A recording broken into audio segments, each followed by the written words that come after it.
Hi, I'm the Chief Happiness Officer, and I travel internationally, usually, to help teams become high performance using stress as their superpower. Now that we're dealing with this really stressful situation, the coronavirus, I want to kick off a series where we train ourselves in the same micro habits that the teams use on a daily basis to best manage stress. We're going to first identify the difference between predatory stress, which is the good type of stress, and prey stress. So predatory stress is characterized by having this fierce pursuit of your goals, having resilience, having confidence. Prey stress, on the other hand, is characterized by defeat, retreat, and withdrawal. This is what can lead to depression, disease. Up to even 95% of disease is caused by stress. So this is really the stress you want to avoid. And it's difficult to avoid the bad stress because our modern world makes it really easy to have this bad stress spiral out of control, which is why 2 out of 3 professionals burn out. So this model of predatory versus prey stress, developed by researchers in California led by Wendy Mendez, basically talks about how you can switch between the 2 types of stress simply by appraising the stress differently.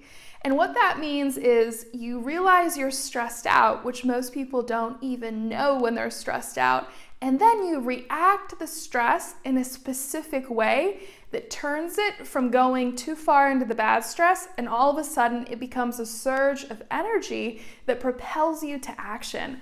This theme was echoed by Kelly McGonigal in her talk for TED, where she talks about how stress can be your best friend and how by saying, okay, this is actually preparing me for action, it changes how your blood vessels respond to whatever the stressful event is. So we're kicking off this series to just first start with a micro habit of number 1, becoming aware of your negative emotions, because most likely negative emotions are reflective of some sort of stress hormone getting released in the body. And we'll go into this in more detail in another video. But when you're frustrated, when you're irritated, this is you feeling the stress hormones that's actually priming your body and your brain for a certain type of decision making and action. When you feel these negative emotions, it's actually a good thing, because then with awareness, you can shift your awareness to know that that negative emotion is an indicator. It's the language of stress telling you, hey, you have more energy. What are you going to do with it? Now, if you linger in that negative emotion for too long, it's going to then go into the prey stress.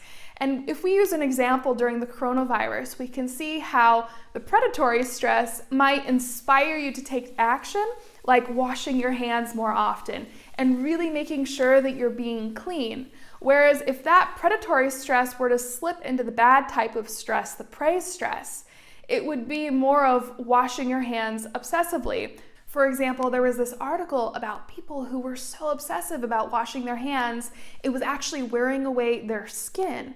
And so this is where the washing hands practice went too far. So what we're going to do is our micro habit for today is just to monitor ourselves throughout the day for any sort of negative emotion. This is stress in disguise. And once we're aware of that, we're going to tell ourselves, hey, I have extra energy in my body. How am I going to use it? And then after we develop this micro habit throughout the day and we practice it, it's like working out at the gym. We're going to be doing these reps throughout the day and building these muscles. And these emotional muscles are going to help us to better manage stress and to also cultivate happiness even during this stressful time. And we'll engage a different part of our brain, and this will help us to stay a clear-minded problem solver. Let's turn this whole coronavirus situation that's very stressful into something that we can use for our benefit, because there's always going to be stress in life. And if we can train ourselves during this really stressful time to best manage stress, then we're going to do really well whenever we encounter stress after this whole situation is over. Know that I'm cheering you on. We have a whole group that we're just gonna come together and really support each other, and I really welcome you to continue watching this series. Have the best day, stay safe and healthy, and remember, it just takes you being aware of when you're having a negative emotion and then changing that into, hey, I have some extra energy. We're gonna go over some advanced techniques later. Have the best day, and until next time.